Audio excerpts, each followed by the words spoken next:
are listening to Shadow Horse Theater Broadcasting. We come to you from the shadowy fields of Minnesota with Dark Pony Radio Show, presented to you by the Dark Pony Players, featuring Todd O'Dowd. This month's episode is sponsored by the Living Artist Podcast. Don't wait until you're dead to make a living as an artist. And now is, as always, the Pale Lady.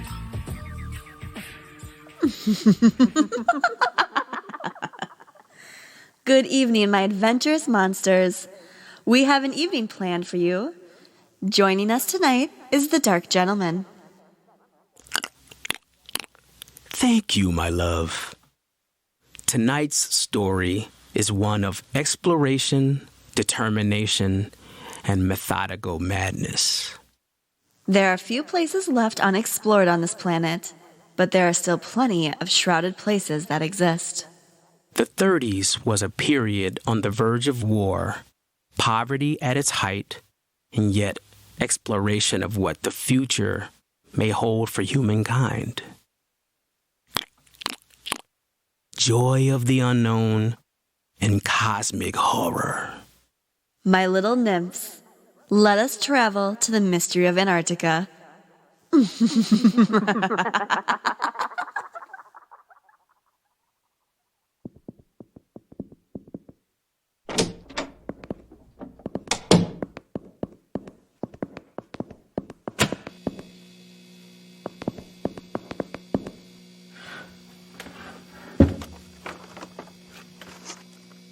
Good evening. My name is Terrence. I'm here from the Arkham Advertiser per your request, Dr. Dyer. The Elder Pharaohs lights the way. Right. Dr. Dyer, you reached out to the Advertiser to document your story? The edge of the plateau. Darkness below, and in that darkness, crawling horror. Dr. Dyer, are you okay? It's not a story. I didn't mean story. I meant experience. I want to hear what you have to say. I feel this is something to define our future. Are you okay to begin? Yes, of course I am. My records say that you worked for Miskatonic University. I was the professor of geology until they asked me to leave the university upon my return. Ah, I see. Now, you didn't mention why you wanted someone from Arkham Advertiser to record your experience. At first, they weren't going to send anyone. It's been over 3 years since you've returned from Antarctica. No offense, but you're old news. It wasn't until I saw your name come across my desk that they were willing to hear from you. This is my last attempt to prevent further exploration and study of Antarctica. My earlier attempts, I fear, have been in vain. They have greenlit a new expedition, the Starkweather Moor Party, and they refuse to listen to my warnings. I'm afraid they will melt and bore till they bring up that which we know may end the world. The end of the world? Well, the rumors of your madness are true then. Rumors? They are not rumors.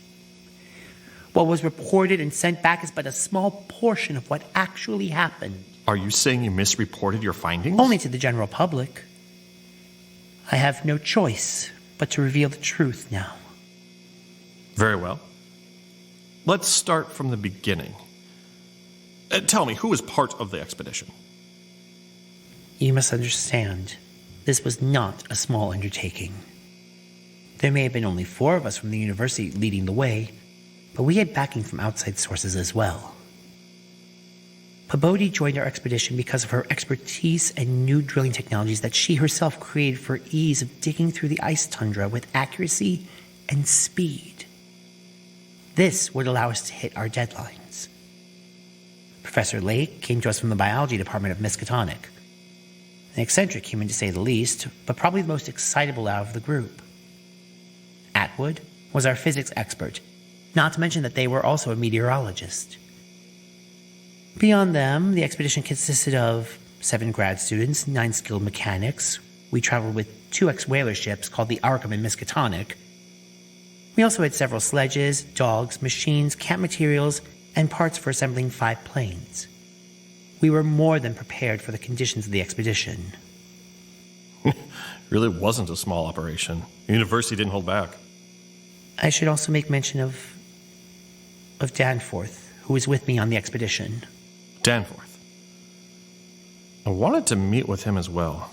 The asylum wouldn't let me without certain approval. The doctors, however, tell me that exposure and isolation drove him to madness. The doctors are wrong. They don't know. They think they know, but they don't know what is out there, what is under us. The elder pharaohs lights the way. Dr. Dyer? The edge of the plateau. Dr. Dyer. Call me Will. Very well. Will, are you okay to continue? Yes, of course. Now, were there any problems getting to base camp? Surprisingly, no. We couldn't have asked for better travel. We loaded our ships at Boston Harbor. We departed on September 2nd, 1930, in hopes to be on the continent for the Antarctic summer. From there we traveled through the Panama Canal, stopped in Samoa and Hobart, and had our final stop and supply refill in Tasmania. On October 20th, at 62 degrees south latitude, we broke the Antarctic Circle. And on the 26th, we saw land. The scene reminded me of the strange and disturbing paintings of Nicholas Roerich and descriptions of the evilly fabled plateau of Leng that occur in the dreaded Necronomicon from Abdul al-Hazad. Looking back, I wish I had brought a copy with me. Danforth, who was well versed in Poe and in all things bizarre, compared it to Arthur Gordon Pym on the shores. Once we were able, we set up base camp and unloaded everything, and quickly went to our first dig site at the base of Mount Erebus. We went to work immediately and got several unexpected samples. Lake was interested in one particular fossil. I thought it was normal, but something kept pushing Lake. Was there something else beyond the fossil driving Lake? At the time, I didn't think so. Looking back on it, yes, of course. Lake thought something was odd about the samples and the striations on the rock, and wanted to explore more to the west. They took Atwood, a couple planes, and some other assistants with them. I was never really against this mini-adventure until katabatic winds and a storm started up. For safety, I wanted them back. Lake refused and continued on. After 1.5 hours of radio silence, we got this report. 10:05 p.m. On the wing. After snowstorm, have spied mountain range higher than anything I've ever seen. May equal Himalayas. Probable latitude 76 degrees 15 minutes. Longitude 113 degrees 10 minutes east. Reaches as far as the eye can see to the right and left. Suspicion of 2 smoking cones. All peaks black and bare of snow. Gale blowing off them impedes navigation. After that transmission, we all had that wave of adventurous excitement. We may have just discovered a new range of titanic mountains, a mere 700 miles away. Half an hour later, Lake called us again. Moulton's plane forced down on plateau of foothills. Nobody hurt, and perhaps can repair. Mountains surpass anything in imagination. Am going up scouting in Carroll's plane, with all weight out. Cannot imagine anything like this. Highest peaks must go over 35,000 feet. Everest out of the running. Atwood to work out height with theodolite, while Carroll and I go up. Probably wrong about cones, for formations look stratified. Possibly pre-Cambrian slate with other strata mixed in. Skyline effects.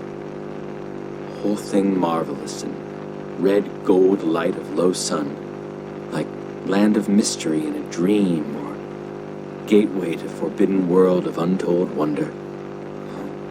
Wish you were here to study. Between camp and the ships, everyone was on the edge of the seat awaiting to see, or rather, hear what was next. And at 11 p.m., we got another message. Up with Carol over highest foothills. Don't dare try really tall peaks in present weather. Main summits do exceed Himalayas and are very odd. Was wrong about volcanism. Goes farther than we can see in either direction. Swept clear of snow above about 21,000 feet. Odd formation of slopes of highest mountains. Great low square blocks with exactly vertical sides. Rectangular lines of low vertical ramparts like old castles clinging to steep mountains in Rorik's paintings. Most edges crumbled and rounded off as if exposed to storms and climate changes for millions of years. Close flying shows many cave mouths. Think I saw a rampart squarely on top of one peak. Height seems about 30,000 to 35,000 feet. I'm up at 21,500 myself. Gnawing cold. No flying danger so far. Every half-hour, Lake continued the commentary and expressed interest in climbing. I wanted to join them as soon as I could send a plane. We decided to make a new sub-camp at Lake's location. With the creation of the new sub-camp, they must have found something spectacular. It was spectacular. The drill team discovered a cave. The ground gave way to this opening. We quickly discovered this crevice had many unique fossils dating back to Mesozoic Cretaceous eras. There was too much to even catalog. Everyone rushed over to this wonder, as Lake wrote out notes for Moulton to relay back to base camp and the ships. Have found a peculiar soapstone about 6 inches and a ½ inch thick. Curious smoothness and regularity, shaped like a 5-pointed star pattern, with tips broken off and signs of other cleavage at inward angles. Carroll thinks he can make out additional markings, groups of tiny dots and regular patterns. Dogs are growing uneasy as we work. 10:15 p.m., important discovery.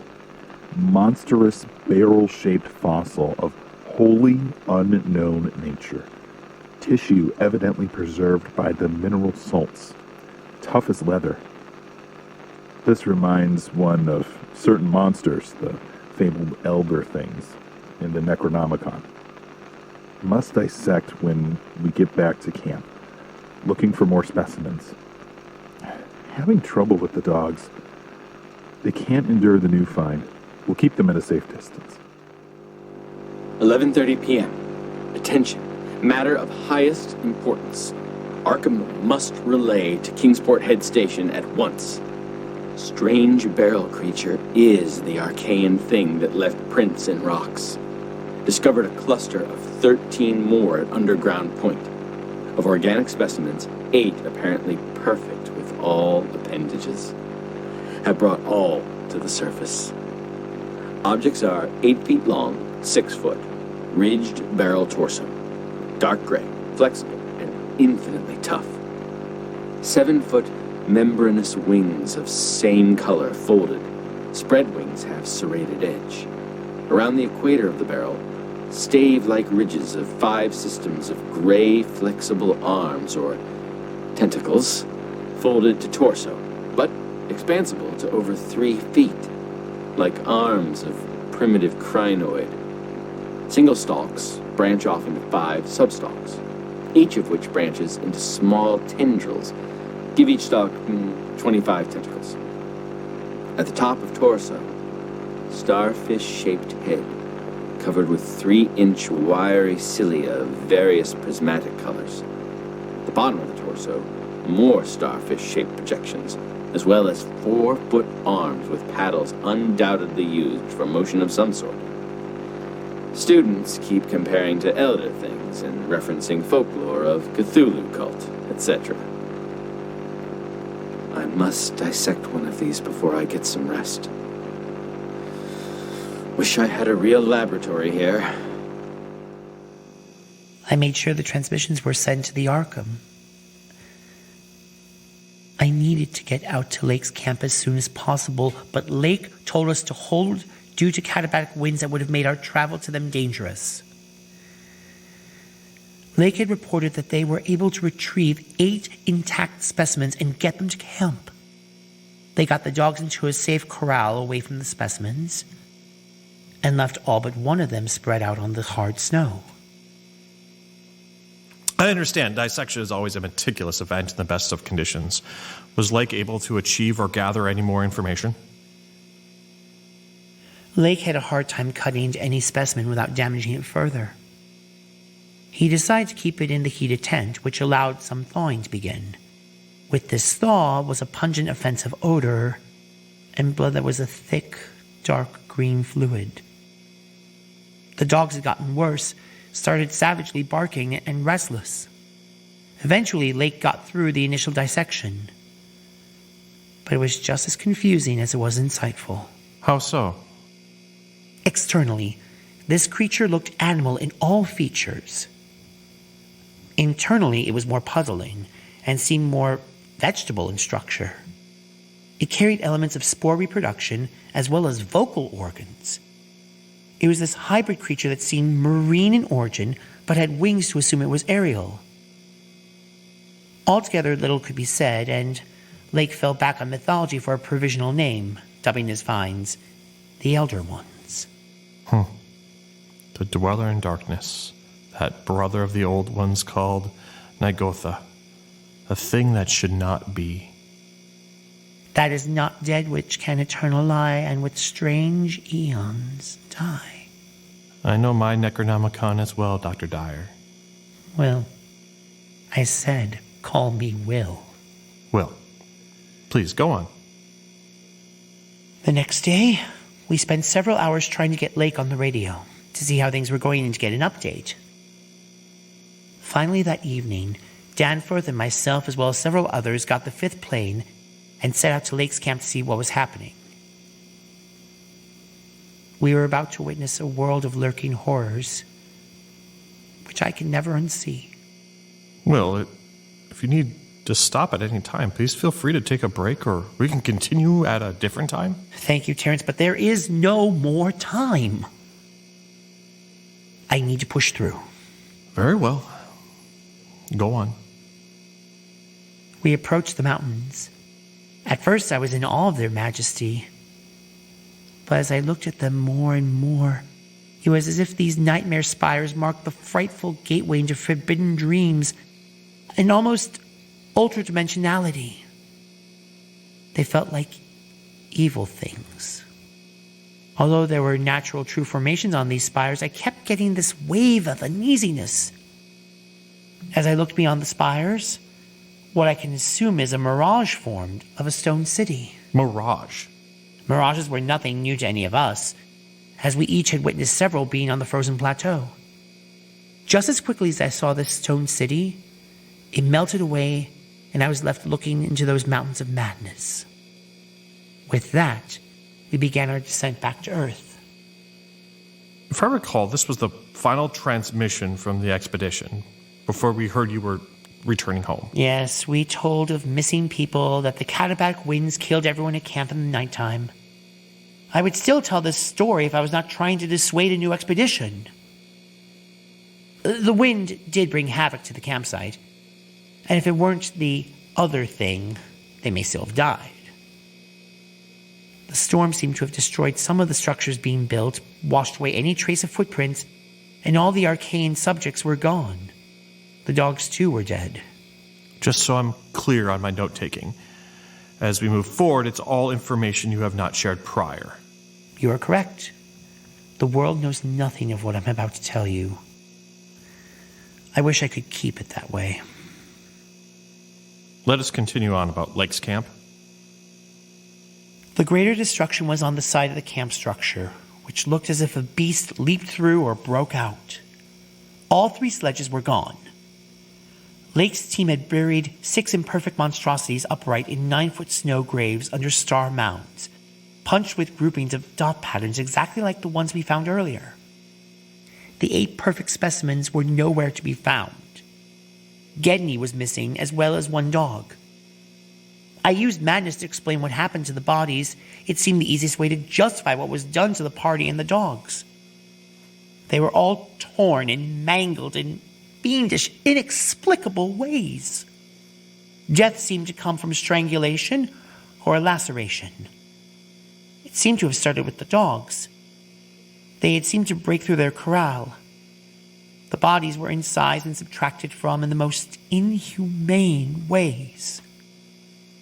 Those that were the healthier, bigger bodies had their solid masses of tissue cut out and removed carefully. Around the mangled bodies was sprinkled salt. There was a faint snow print off in the corner of the camp that was not human at all, but resembled that of the fossil that Lake had found. Oh my God. In the dissection tent, the subject was missing and no parts anywhere. Danforth and I agree that one of the buried subjects were the portions from the dissection. In its place, strewn all over the table and around the area, were inexpertly dissected parts of 1 person and 1 dog. We buried all the body and dog parts, and this was the worst of the camp horror. But other things were just as perplexing. The disappearance of Gedney and the dog, the uninjured subjects, 3 sledges, certain instruments, spare tents, etc., all gone. Curious, though, were the blood-splattered ink blots on papers and books. This is terrible. But if you want to dissuade another expedition, they're going to want proof, or at least a corroboration of these events. We took photographs of everything. I'm holding on to some of the evidence, as is Danforth. I will provide the copies of all our documentation. While going through the site, we concluded that the polar solitude and the demon wind off the mountains drove Lake's party mad. Do you believe that in one night of storms, Gedney had gone mad and ripped everyone apart, then disappeared into the wilderness? At that time? Yes. We decided that Danforth and I would travel beyond the mountains and see if we could discover what had happened. You both just witnessed this horrific massacre. Was this the moment when madness began creeping in? Yes. But what happens to us after being at that campsite is what set Danforth into spiraling madness, and myself to the brink of it. Danforth and I took the plane to higher altitudes, witnessing the very thing that Lake had saw that first day. We assumed that the mountains would look like some smooth, aged stone similar to that of the Garden of the Gods. But it was more constructed and with intent. The mirage I thought I saw earlier was no mirage, but rather a cyclopean maze of squared, curved, and angled blocks. Fascinating. Indeed. Everything kept bringing me back to that Necronomicon that had been haunting me since I arrived, with their pre-human implications of the elder things and the Hyperborean legends of formless Sargotha, and the worse than formless star spawn associated with the entity. There are ways in which the mind of a man is like unto an eye, in that it can be used as a lens to focus the powers that exist in the space between worlds. Trust me, Terrence, what you think you may understand of the Necronomicon is but a taste of what I've seen. I will tell you about the spaces between worlds. This place we discovered could be no ordinary city lost to time. This labyrinth must have been some sort of central megalopolis. At this point, we used half of our gas, and we need to make sure to exert caution in our exploration. I'm assuming with the gas consumption, it forced you to explore on foot? Yes. We found a patch of snowy flat area near the foothills by the pass we flew into. We wanted a brief exploration and to photograph everything as we went. It was about a half-mile walk downhill to the actual city. As we turned a sharp corner into the city, Danforth began speaking. Did you see that? What are you talking about, Danforth? That right there. Well, I'm pointing at it on the ground. Danforth, I'm not seeing it. Those faint ground markings. Okay. Those are not natural. I'm not liking what those could be. Danforth, I understand. I'm a little on edge as well. What we saw at Lake's camp... It's not about the campsite. I'm getting the wave of terror ever so often, Will. So am I. But let's keep moving. Shh. You hear that? What? From over there. Danforth, you're just pointing to the horizon. It's hard to pinpoint. I'm not hearing anything. It's a muffled musical piping. I listened for a while, and it seemed to be similar to the sound the wind was making through the mountain caves. I could conclude that it was nature, but I eventually heard what they did. And it was something disturbingly different. Dr. Dyer? At the edge of the plateau, Dr. Dyer. looking over that plain darkness below. Will! I am sorry. Sometimes things creep up to the surface. Where was I? Walking through the polis. That's right. As we moved through this maze, we studied and investigated entrances and interiors of the ruins of this city. We eventually made it to a row of windows in the bulges of a colossal 5-edged cone, undamaged. A giant 6-foot archway opened up into this preserved building. We hesitated a moment or two, but finally took the plunge into the building. Great slate slabs covered the floor. A long, high corridor with sculpted walls opened up. We could see a complex nest of apartments breaking off on either side. Was it fully preserved or just undamaged and weathered? A little of both. It was oddly preserved, but ice had taken over the deserted area. Imagination could conceive almost anything about this place.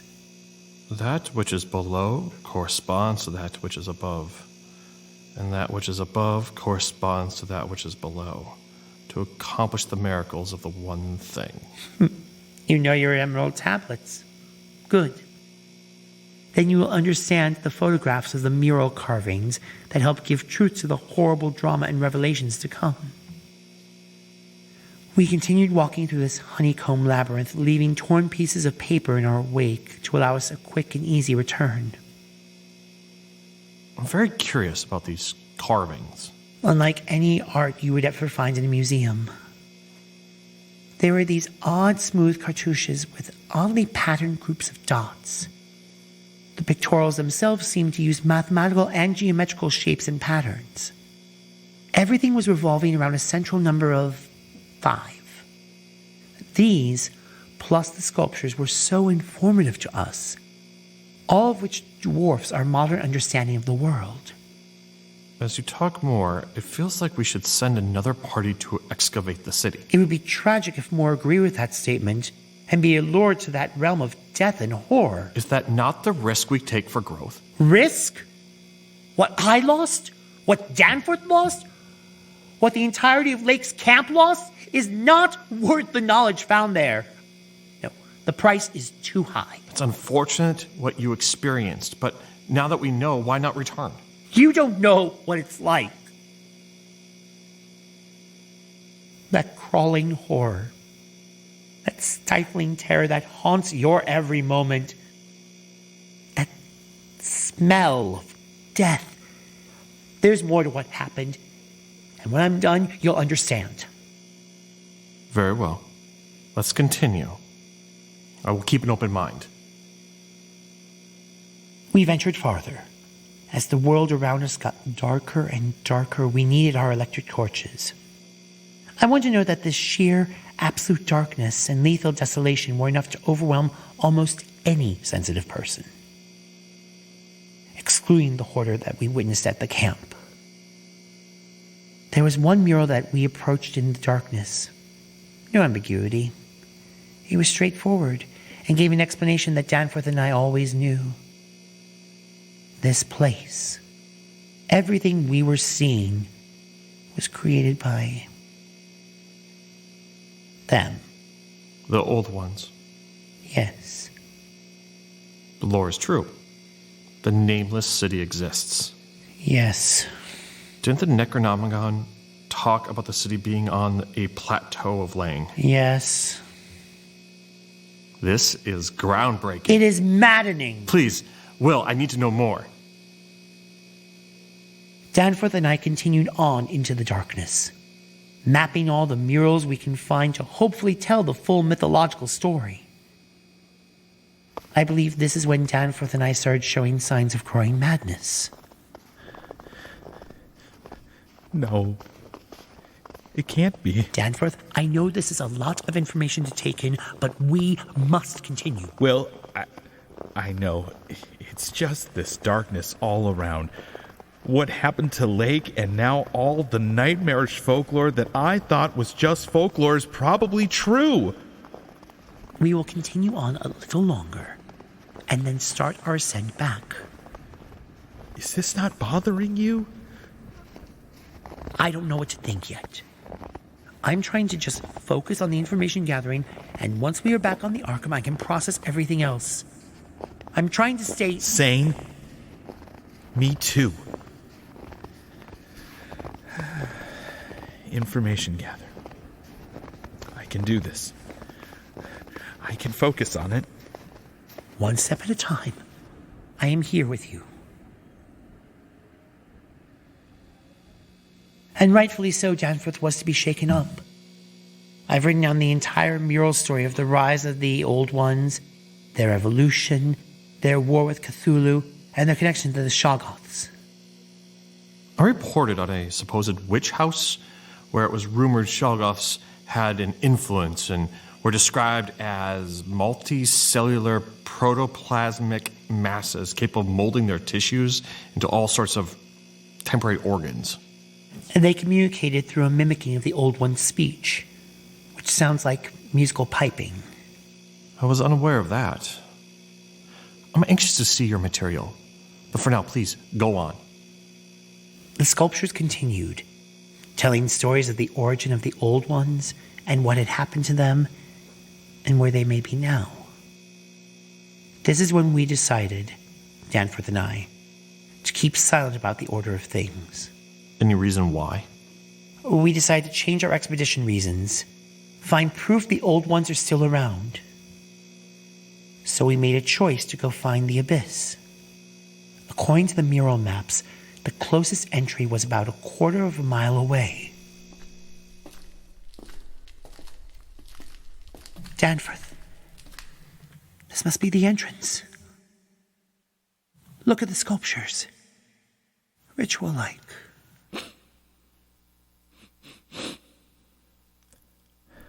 I smell something, Will.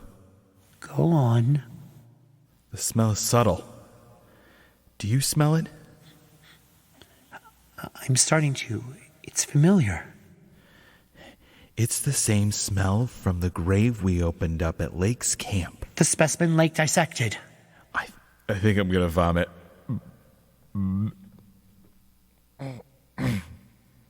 Danforth? You okay to keep moving forward? Yeah, it'll be okay.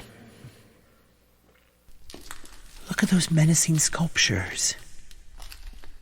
Beautiful, are they not? Look ahead. That debris. Curious. It looks as if these heavy stones have been dragged in a particular spot. Will, over here. Come here. Look at these parallel tracks. Danforth? Danforth, do you smell that? Petrol? That's what I smell too. Let's find out where that's coming from. Well, do you think it's possible this is all connected to Lake's camp? It's possible Gedney made the trek here. But to this depth, in the darkness? You're right. My mind must be playing tricks on me. Danforth, look. You see that passage there? The debris has been moved away recently. That petrol smell is stronger through that archway you were talking about, Will. I see something over towards the corner of the room. Use your torch. It looks like a campsite, covered with petrol. Danforth, these tin cans, furs, tents are all from Lake's camp. Look, more blood ink blotted paper. It forms a map of the city and pathways. This can get us back. It also shows a more direct route to the abyss. I think we should just leave. It feels like we are not wanted here. With this map, we can get there and back with expediency. Very well.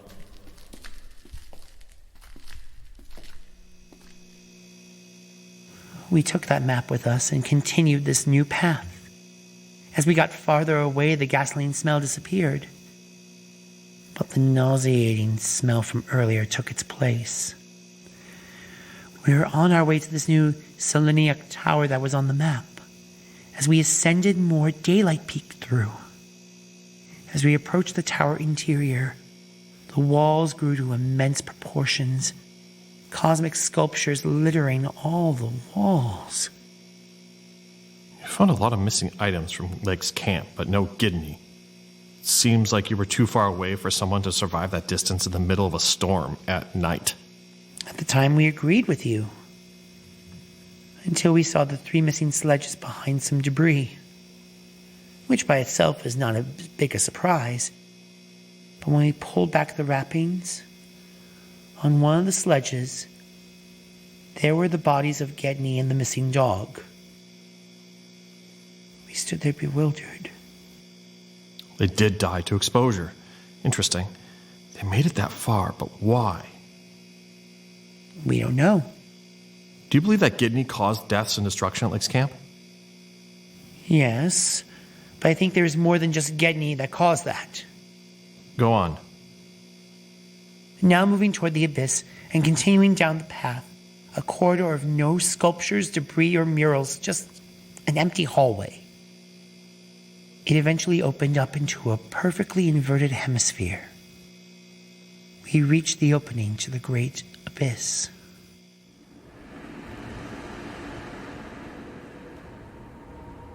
It is feeling warmer. As we go deeper, There's something else. that repugnant smell is back. Only stronger. I can taste it. Do you see the sculptures? They look less intricate. We must be getting closer. Wait. Stop. Danforth, What? look ahead. On the ground. Oh my God. It looks like Lake's missing specimen. Do you see that? That greenish fluid all around them. I need a closer look. Danforth, be careful as you approach. Look around. Do you see any others? I do not. Will, each one has been decapitated. Cleaved? No, it looks like their heads were ripped or suctioned off of their bodies. It looks recent. I remember seeing this somewhere before. What do you mean? An earlier sculpture depicting the story and wars of the old ones, and how the Shoggoths slew the old ones by ghastly headlessness. Will, look on the wall. Groupings of dots in this green fluid. Danforth? Look up. Slowly. Do you see that mist?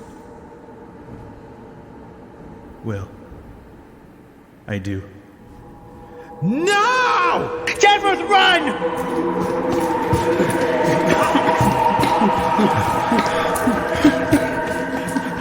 It's gaining on us. Keep running! Please, please, please. Keep moving! Danforth, let's use our torches and try blinding it. I can't. Yes, you can. Just turn quickly with me. Okay, I'll try. Ready? Turn. Now!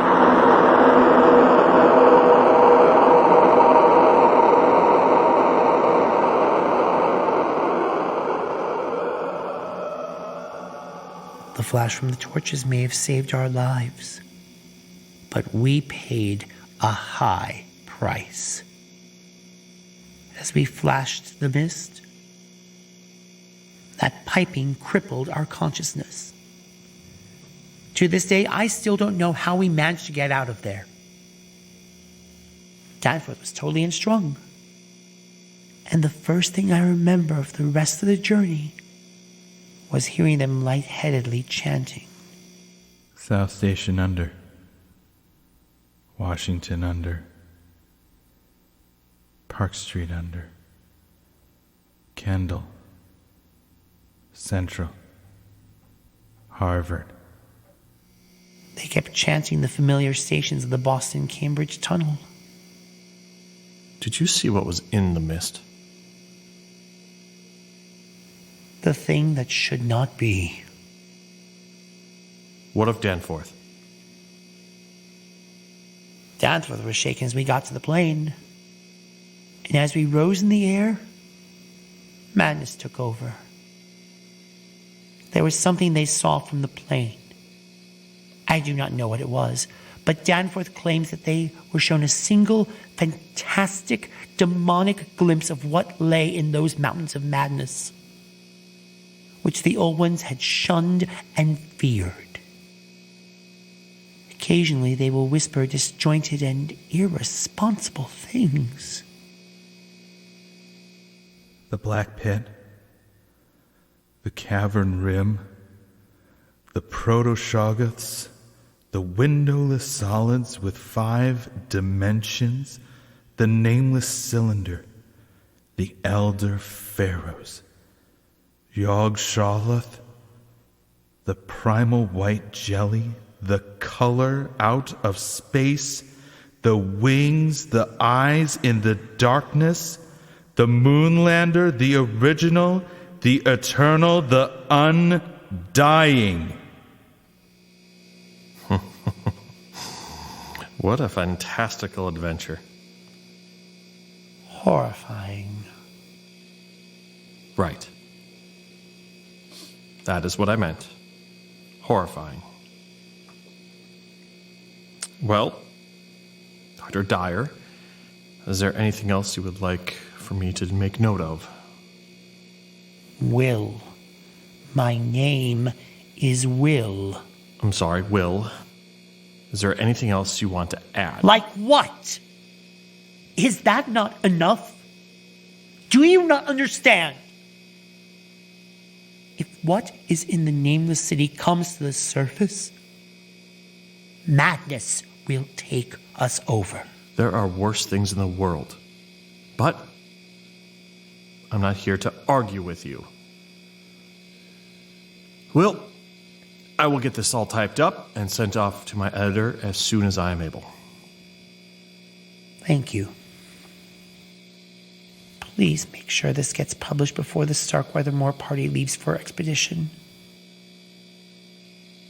I will now take my leave.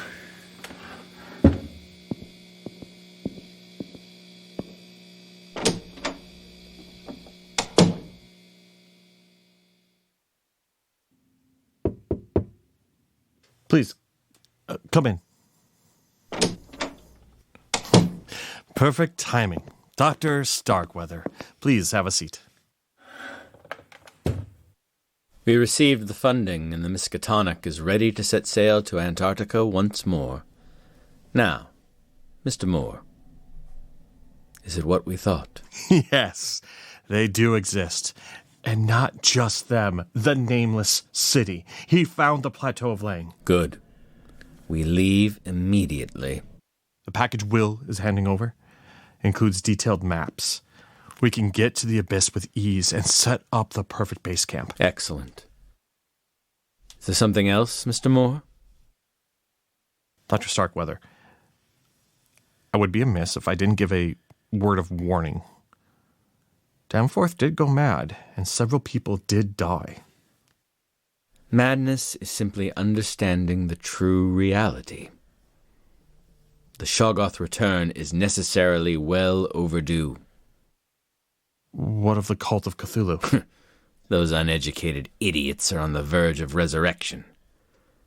The need to awaken what's in the city below has never been so dire.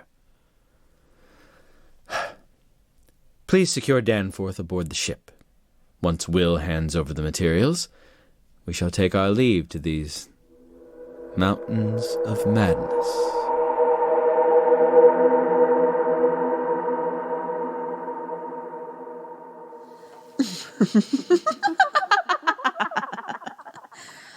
What a terrifying world this is. The unknown right below us and above us. There is no escape with what's to come. This has been an atmospheric adventure for the ages.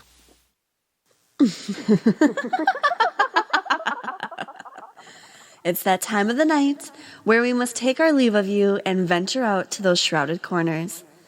But don't worry, my little ducklings, we will return. We bid you good night and adieu. You just heard tonight's performance of the Dark Pony Radio Show with voices from the Dark Pony players, Matt Sachs, Max Bessner, Matthew Kelly, the Dark Gentleman, and the Pale Lady, featuring Todd O'Dowd, sound designer and engineer from the wonderful Benjamin Conklin. Old Time Radio, written by M.Terrell Woods, performed by Carnage the Executioner, courtesy of the artist. Tonight's performance was an original adaptation of H.P. Lovecraft's At the Mountains of Madness, written by Matthew Kelly, and sponsored by the Living Artist Podcast. Don't wait until you're dead to make a living as an artist. This has been a Shadow Horse Theater production.